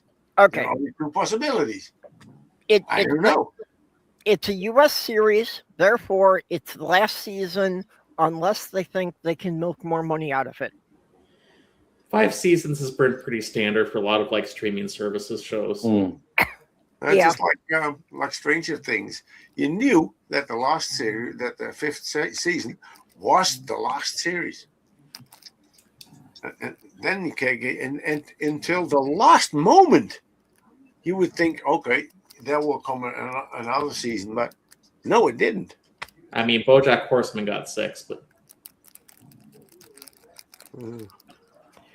it's something I have respected about the British series more, is that they seem to have the good sense to know to end it on a high note rather than dragging it on until nobody wants to watch it anymore. Yeah.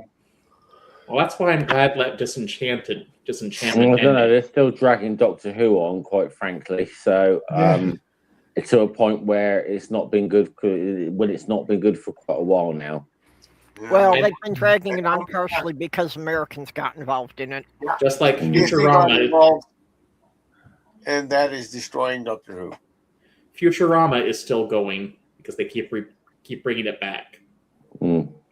Yeah, but Futurama manages to do it, and still retain the essence of the original series, so it's still entertaining. I mean, there have been some American series that obviously I think that did have did sort of cut it off at the right time and or whatever. My favorite US TV series ever was The Wire. Yeah. But I'd even say, even with that, though, the fifth series, it wasn't as strong as the two series that preceded it. The two seasons beforehand. Yeah, seasons. Sorry, I'm trying to. Yeah, but Futurama. But it was the thing. They cut it off at the right time. Though it ended it. Breaking Bad. They ended that just at the right time. So America's now okay with Breaking Bad. Okay, yes, they had like the spin-off, but even that was done well. The Walking Dead went on too long. Yeah. Futurama think... though manages to kill off the entire main cast and still come up with an in-universe explanation to bring them back that seems to make sense within the context of the show. Listen, isn't Futurama the show that gave us the scene where everyone's doing like a satanic ritual to restore Bender or something, and you see like Professor Farnsworth holding up like a ritual dagger going, "Hail science!" Yeah, I remember that. That's a famous meme, the "Hail science" one. Yeah. But I think House went on for too long, in my opinion. After the third season, it began to get a bit samey, and they flanderized the characters as well. Yeah, well, and the spin-off Garage never got anywhere. Well done, perhaps. Yeah, very well done. But Doctor Who, I think it should go on hiatus now. I think it should go on indefinite hiatus. Maybe come back in 10, 15 years. Well, yeah, I have not watched Doctor Who since Torchwood branched off from it. I mean, essentially, this is, really, if it went on hiatus for like 10 years, people would be hungry for it again. Which is, in a way, kind of almost what happened with the classic era Doctor Who, really. And I think it was a shame with the classic era because I felt they just sort of was starting to recover a little bit with Sylvester McCoy, but the BBC axed it. But it was in the wilderness for years. And yes, we had that TV movie, which was a joint BBC and I think was it HBO or I can't remember which American network was involved with it now, but product with Paul McGann was the Doctor. Yeah. Listen, you must be in that strange universe where Star Trek 5 and Highlander 2 exist again. Yeah. What the hell? What is Highlander 2? Sorry. It doesn't exist in this universe. It's totally understandable if you've never heard of it. Just like Star Trek 5, there's that weird gap between 4 and 6 for some reason. Yes. Certain things are. Oh, I do somewhat remember Star Trek 5, but I call that fan fiction. bad fan fiction. Well, isn't the whole thing about Star Trek that only the even-numbered movies count? It is something much, like what he said, Mel Brooks said in Spaceballs. Spaceballs 2, the search for more money. Well, they are coming out with Spaceballs 2 they now. But talked about that. Isn't Mel Brooks 100 now? In Yes. fact, the length of the Kraken was inspired by that opening thing I know who is 100. Clint Eastwood. of Spaceball. Actually, Yeah. I'll give you somebody better, and Mike, you'll back me up on this. Someone better who's just got to 100 recently, David Attenborough. Yes, Oh, yeah, yeah, that's right. Yeah, But him, I applaud. Back Clint Eastwood. well, I just hope Mel Brooks can finish filming Spaceballs 2 before he dies. So yeah, I mean, I've enjoyed a lot of Clint Eastwood's movies, but yeah, I don't particularly like him as a bloke, as a man. As a person, I absolutely don't like him. Same with Mel Gibson. I love his characters in the movies, but not as a person. He is absolutely horrible. One of the fun little Easter eggs in the first Back to the Future movie, actually it was the second one because it was with the locomotive, but that the locomotive was the third one. Yeah. Oh, okay. Oh yeah, that kind of all is this the blurred Eastwood together on Ravine me. one? Is this where you're going? Hey, wait. Who has seen this film, A Million Ways to Die in the West? Can we let? Nope. I have to let Purple finish, please. Purple, get We have seen it. Yeah. It has the scene of Back to the Future 3 in it, in this western town. All right. That was great Scott. Since Marty had given his name there as Clint Eastwood, Yeah. and after he runs the locomotive off the bridge that isn't there, when he gets back to his own time, the canyon is renamed as Eastwood Crossing. Eastwood Ravine. Yeah, I remember that because it was supposed to be Clayton Ravine because originally Doc Brown's teacher. Doc Brown's love interest was the one who was supposed to go off the cliff. Yeah, but since Doc Brown rescued her and Marty went off the cliff, it got renamed after him. And I will say, whatever else I want to say about Clint Eastwood, he had a very good sense of humor about that movie. Like when he actually found that quite funny, like that they sort of took his name and like when Marty's like trying to be Clint Eastwood, he actually found a lot of humor in that. Well, I mean, you can't copyright a name, so. Yeah, anybody could rename the kid after him. Yeah, but I don't. I mean, Clint Eastwood's a bastard just for what he did to Sandra Locke alone. To be honest. Although, on the note that you can't copyright a name, I think everybody's heard by now that the Onion bought Infowars. I have heard. Well, you can trademark a name. Yeah. That's a different thing. Well, but since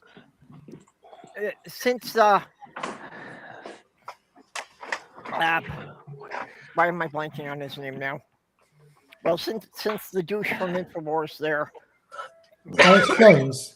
Yeah, Alex Jones. Since he said that he was actually just playing a character and that wasn't really him, and Infowars has all the intellectual property, potentially if he appeared on it as himself on any other newscast, Infowars should be able to sue him. Because Infowars should own the character of Alex Jones. Yeah. Yeah. Interesting, isn't it? I don't think anyone's going to miss Alex Jones. Although I do love Tim Heidecker's impression of him. Have you seen like the Onion and Infowars emergency announcement? No. Yeah, at one point it's like Tim Heidecker takes a call from a caller named AJ. I think one of my favourite things with the Onion, when it was still like a print thing, was this is going back years ago. I think John Oliver brought this up on his show when he was talking about the FIFA World Cup, and the Onion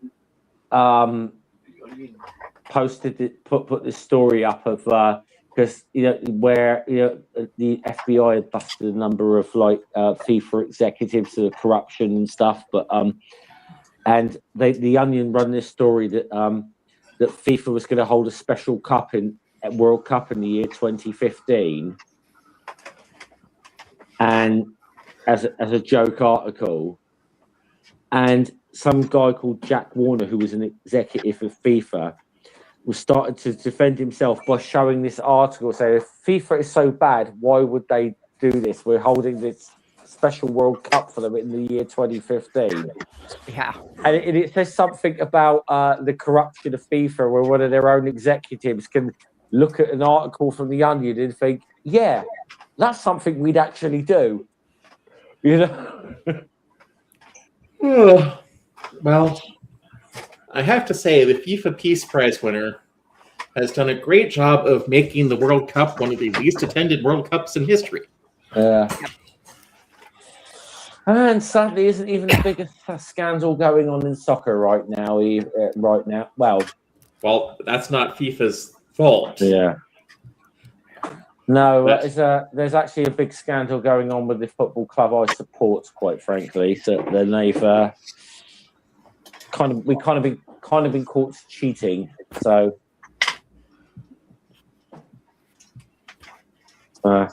you mean they're finally holding them liable for calling it football instead of soccer? Yeah, something like that. Yeah.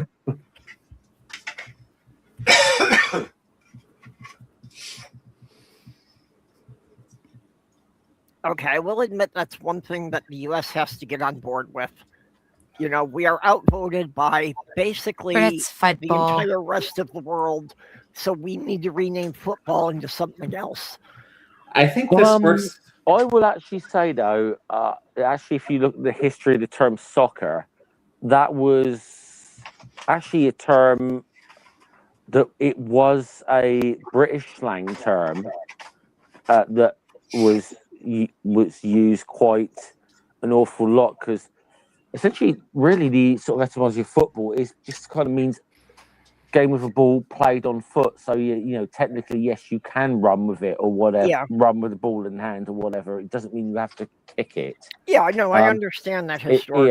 It's soccer's a sort of slang of association football, and it was actually a popular term in Britain, and obviously got adopted by America, but for some reason I don't know where it sort of changed, where we just started referring to it as football again. Well, the other thing to keep in mind is that for the MAGA crowd, soccer is the advice they get for how to keep their wives in line. Yeah.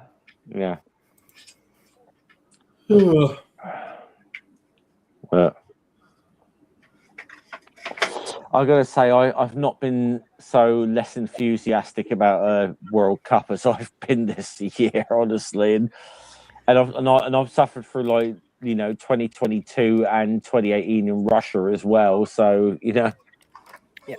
By the way, a new thing I want to work on. If everybody could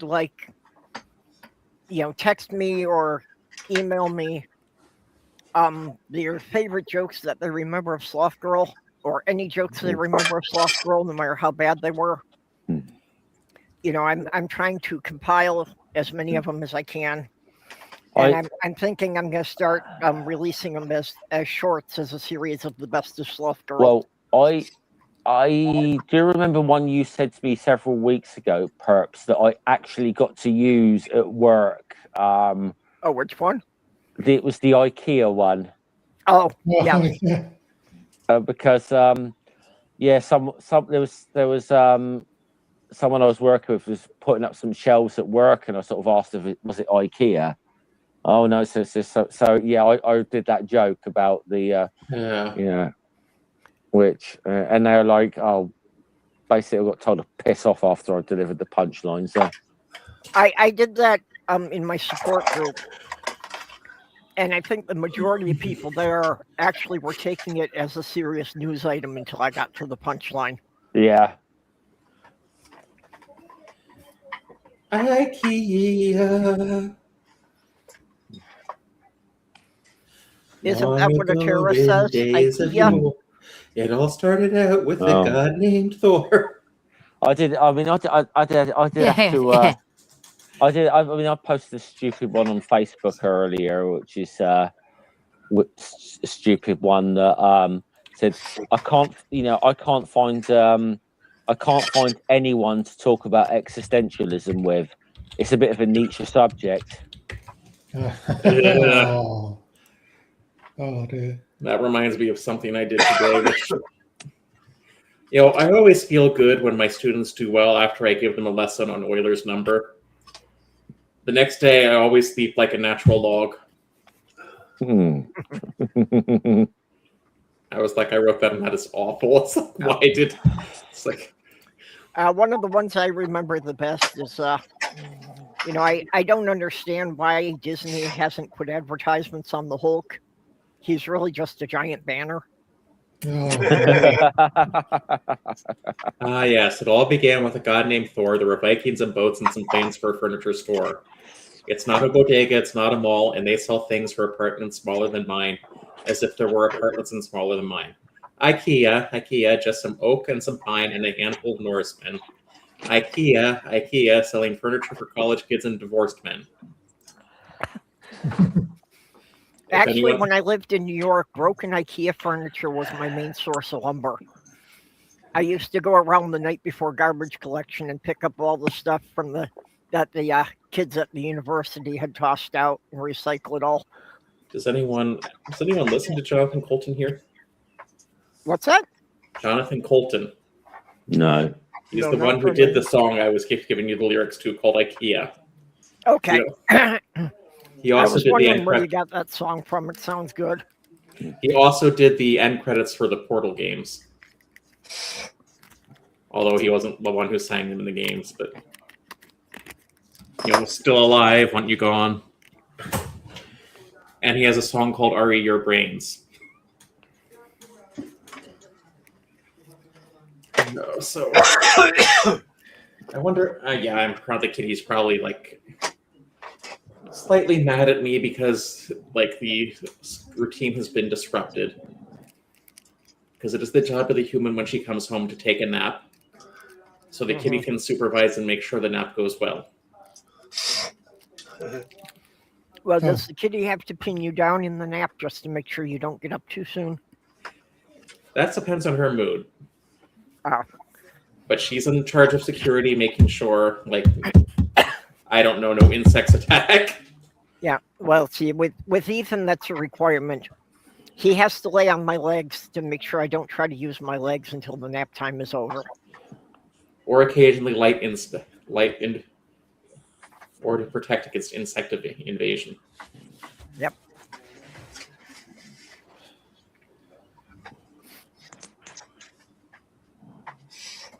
I would love to have a cat, but I there's no way I could afford to have a cat at the moment. And even if I could, we're not allowed to have pets in this building. I need to get kitty litter. Well, I have a slight conflict that I'm willing to fight if they ever bring it up. That my lease actually says that cats have to be declawed, which is a barbaric practice. Absolutely. And I have found that Minnesota has a state law that says you cannot use declawing as a prerequisite for leasing. So I think the building is just using a lease form that they've been using for 30 years without updating. But yeah, this was something passed in the early 2000s that they cannot require you to declaw cats because they got the state legislature to agree that this was cruel treatment to the cats. The cats agree. Yeah. And see, this is another reason why I tell people that if you can move to Minnesota, I mean, while the winters can be harsh, everything else here is good. Not only are they concerned with human rights, they are concerned with domestic animal rights. But I'm concerned about the access to Pennsylvania Dutch food. Well, no, if you move here, you've really got to get used to Scandinavian food or you won't manage long. I mean, do you have an Amish community there? I mean... Yes. Yeah, there are Amish communities in Minnesota. So there'll probably be some way to find Lebanon bologna. Okay, good. Because when Pennsylvania does something and the rest of the world does it differently, the rest of the world is wrong. Mm-hmm. There are certain things like that that are specific to one culture or one ethnic group. Like for a sloth girl to make her grandmother's lasagna, always required a pilgrimage back to her hometown in southern Wisconsin because we had to go to one specific delicatessen to get the Italian sausage, otherwise it wasn't the same. I mean, well, Lebanon bologna is it's hard to describe if you've never had it, but it's a Pennsylvania Dutch lunch meat. Well, that's what I mean. There is an Italian deli in Kenosha, Wisconsin. That, Sloth Girl said that for certain ingredients, that was the only place to get them. Otherwise, they weren't authentic. And sadly, no place outside of Pennsylvania seems to know how to make a sub sandwich. It's good.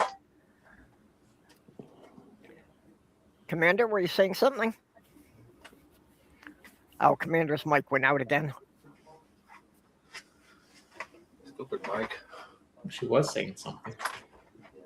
Yeah, I heard No, Mike is not stupid. You should watch his shows. He does very good political commentary for the UK. Yeah, but that someone is Mike.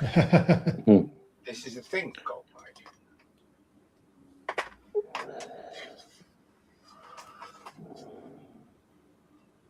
Yeah.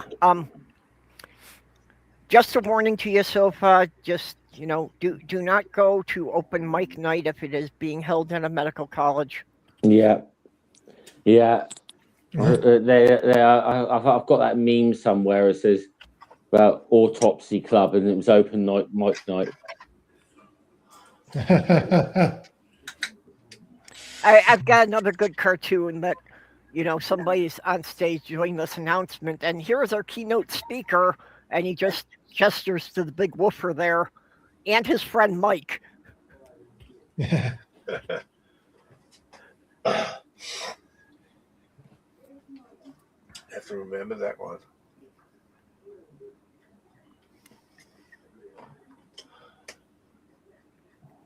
Oh.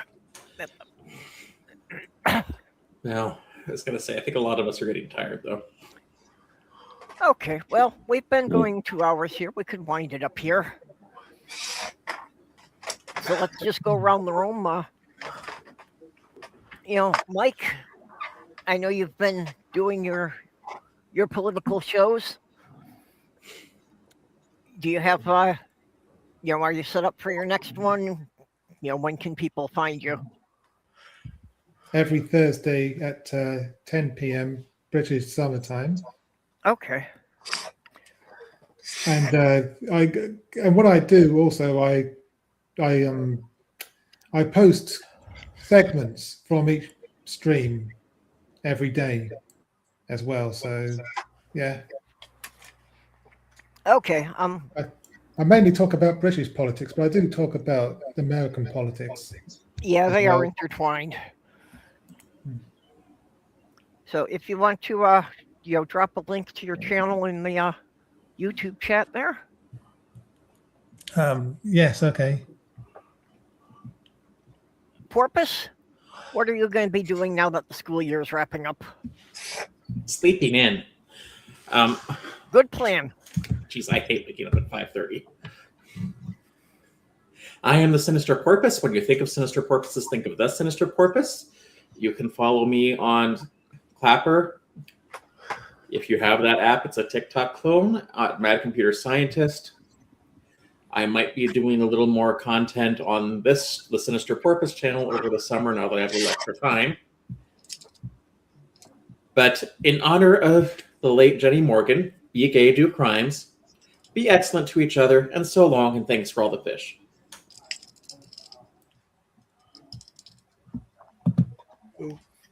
Jeff, have you got something coming up?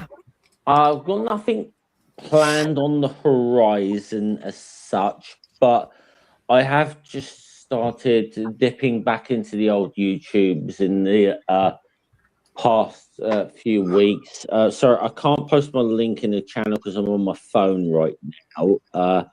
So if there's anyone who doesn't have a wrench and wants to post a link to my channel, yeah, go and check it out. I've decided I've just got to 622 subscribers. If I get to 666, we're having a little party because it's 666, you know.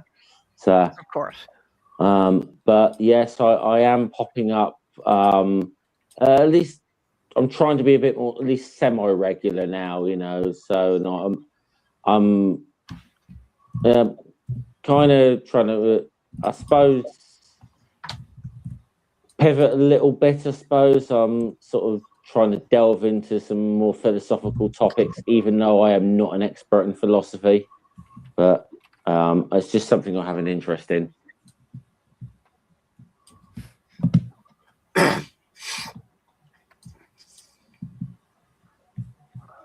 Okay. Commander still has her mic out. So, Ned, you and Ivy got anything coming out? No, but I think probably we should, next week, we should talk about those subjects as what we talked about before the stream started. Yeah. Yeah, I'm sorry, then we didn't get to that, but yeah, definitely. It's totally, yeah. Yeah, well, this show tends to go is the rails stream even ending? before we go live. Yeah. Yeah, Commander, we're wrapping up here. You have anything you want to add? Yeah.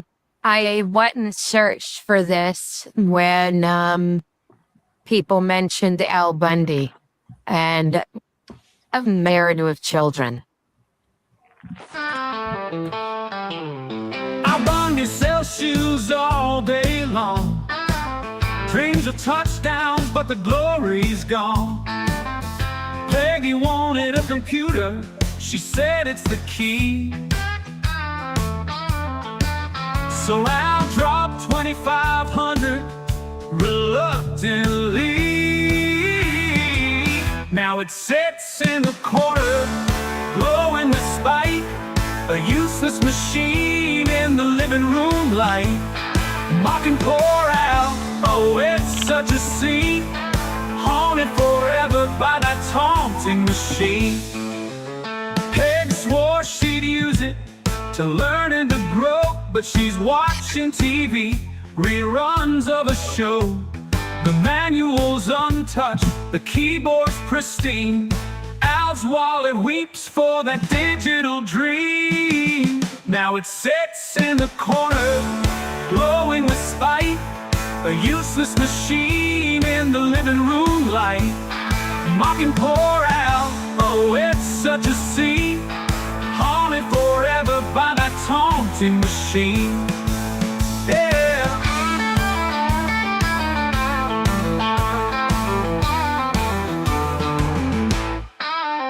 Peg swore she'd use it to learn and to grow, but she's watching TV, reruns of a show.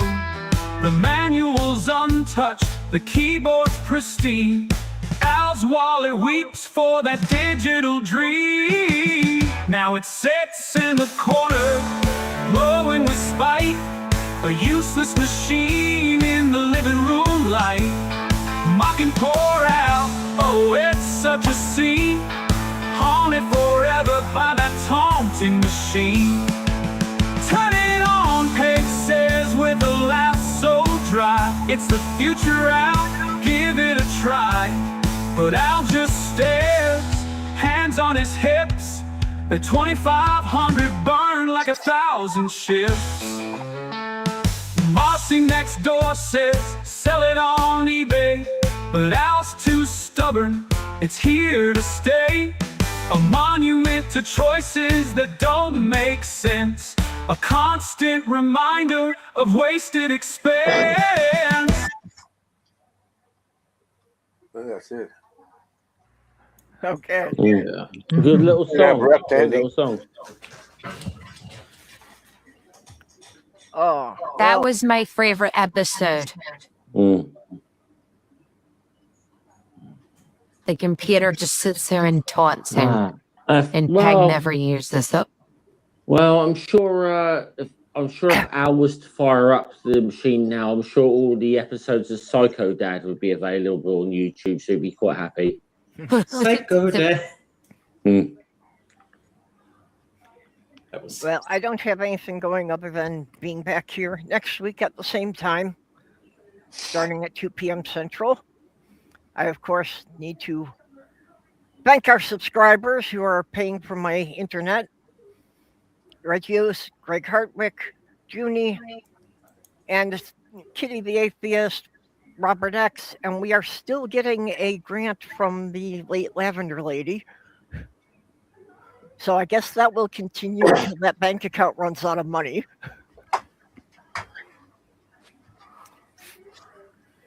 All right. And I appreciate everybody who came in today to chat with me because, yeah, without Mage here, I was really worried about keeping the show going. So it was nice to have you all here. So, Mage who? Sorry. I think his last name's Dresden. Yeah. First name Harry. Something like that. Now, Mage Grey Wolf, who I keep telling people if there's anything that looks good about my channel, it's Mage's fault. Because my channel was still an experiment to see how far I could get on YouTube without actually putting in any effort. Actually, you and I have got the same experiment going here, so. Hey, I'm doing real good. Yeah, you're doing better. I've been going for over 7 years, and I haven't reached 700 subscribers yet.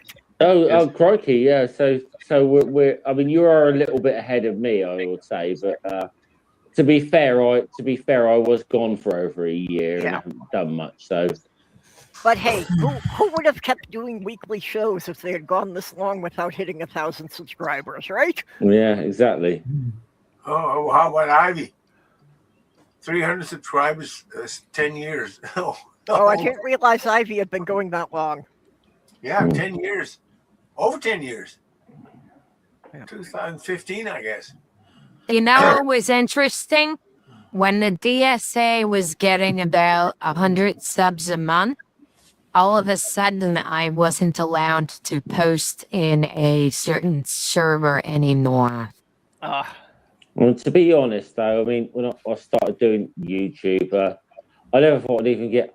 I was amazed if I'd even get 6 people that would want to subscribe to my channel, let alone 600. So you know. Okay, well, until we return here, I would remind everybody: don't add to the population, don't subtract from the population, don't end up in the newspaper, the hospital, or prison. If you do wind up in prison, establish dominance immediately. And remember, whatever you do to one side of the equation in algebra, you have to do the other. Okay. Bye-bye, all. Bye. Bye.